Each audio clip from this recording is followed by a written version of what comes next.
You and your party have finally tracked down the necromancer, locating them at the mouth of a cavern that you assume leads deep into the Underdark. Months of careful planning and preparation have led you to this moment, and the time has finally come to put an end to their dark machinations. Your party throw each other silent signals from an array of cunning hiding places, and with the stealth of a jungle cat, you move in to initiate an ambush. Crossing the cave threshold, a recognizable sound of chanting fills your ears. You had expected some spells to be cast, sure, but the echo of several voices nearing the end of a ritual cast was not on the cards. As the spell concludes, you hear the rattle of bones and the zombified groans of the recently risen undead that now fill the open space before you. Not a moment after the last undead stands, however, you hear a strange scraping sound from your hiding spot. Curiously, you notice that the Necromancer Collective have been caught off guard, a sign that something unexpected may be about to happen. You signal to your party to stay put,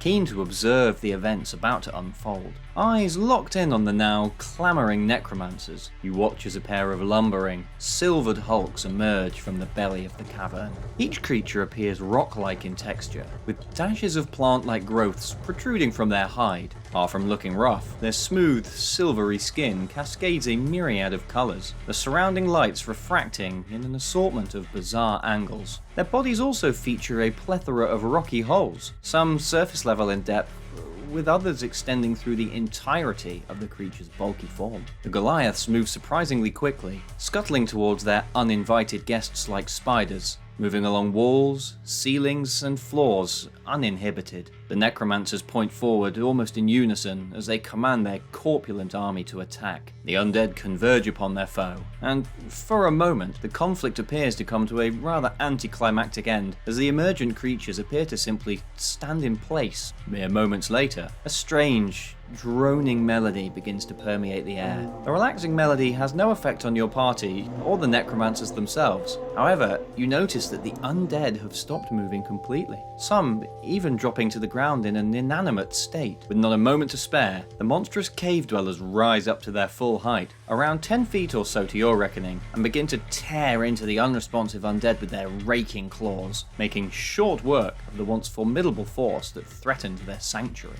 Upon seeing this, the necromancers flee, making a quick dash for the exit. Reacting swiftly, you signal your party in preparation to get the drop on your quarry. For once, it would seem a strange monster has assisted you in your goals, and with the element of surprise on your side, it's time to roll for initiative.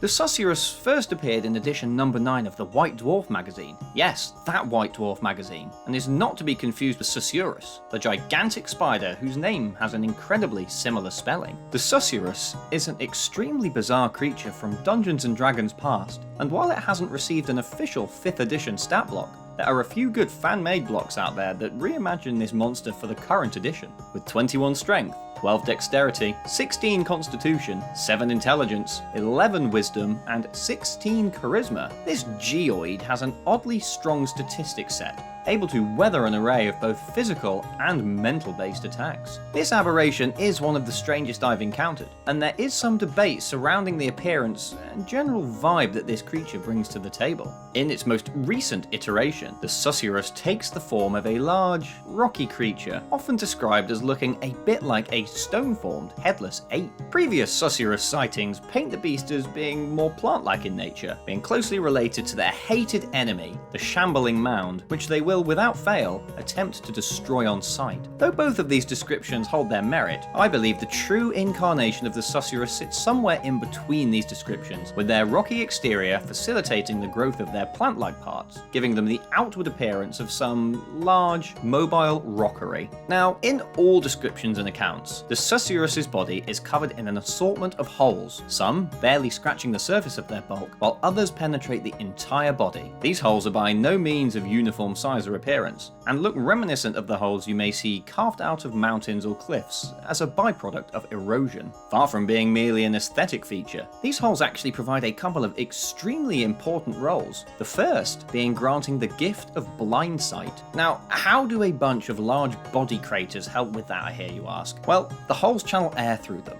and the Susurrus can read the differences in the air particles as they pass through, granting them the ability to essentially smell their way around using even the most minute of air currents. occurrence. This also links directly to the Susurrus' Detect Undead ability that allows them to sense all undead within 60 feet of themselves. As a general rule, the rotting dead stink, and undead tend to follow this pattern. As the Susurrus has such a heavy reliance on clean, fresh air in order to navigate around, it is assumed that any undead in their vicinity pose an immediate affront, spiting the Susurrus into action in an attempt to clean their surroundings and preserve the breathable air around them. Susurri have also been reported to detest smoke and other air-polluting substances, going as far as attacking spelunking adventurers who happen to be wielding smoking torches in their presence. Spells such as Fog Cloud and Cloud Kill could potentially have the added benefit of rendering a Susurrus' blind sight temporarily useless, as the magical vapors clog the receptors that provide the beast its uncanny ability. That being said, they will often target solely the source of pollution, stopping their assault once a flame has been extinguished.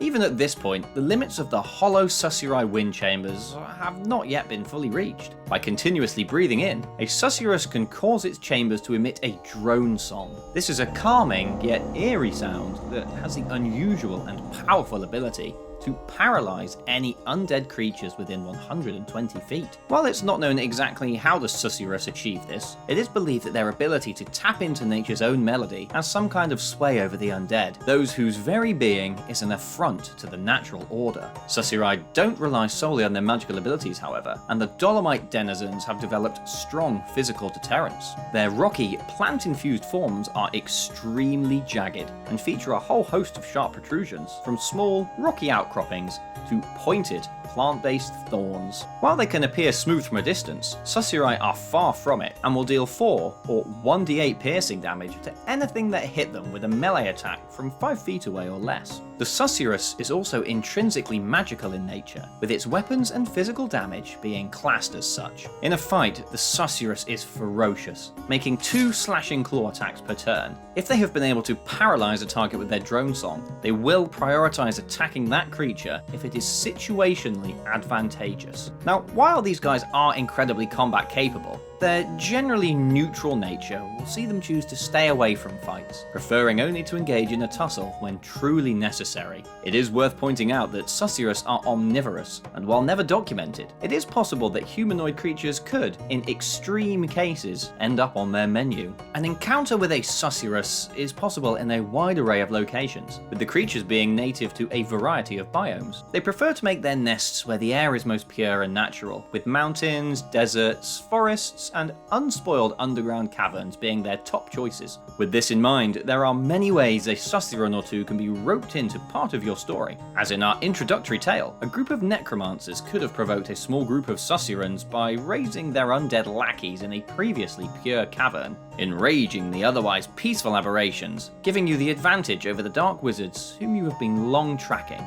Maybe a group of rogue druids have polluted a forest inhabited by Susurri, and in order to stop the aggravated creatures from ravaging a nearby town, you need to find a way to placate or relocate them before they cause further destruction. Or perhaps a town has captured a Susurrus and is forcing the helpless beast to sing its drone song day after day, night after night, robbing the beast of its freedom, but completely nullifying a series of attacks from a voracious Nightwalker in the process, leaving your party with the dilemma of whether to free the incarcerated beast or leave the town to continue on without threat from their powerful, undead foe, however you choose to encounter them. The Susurri are an extremely odd addition to the fantastical list of creatures that occupy the world. They are as bizarre as they are brilliant, and with their list of weird and wonderful attributes, they certainly have the ability to add intrigue, mystery, and wonder to any setting.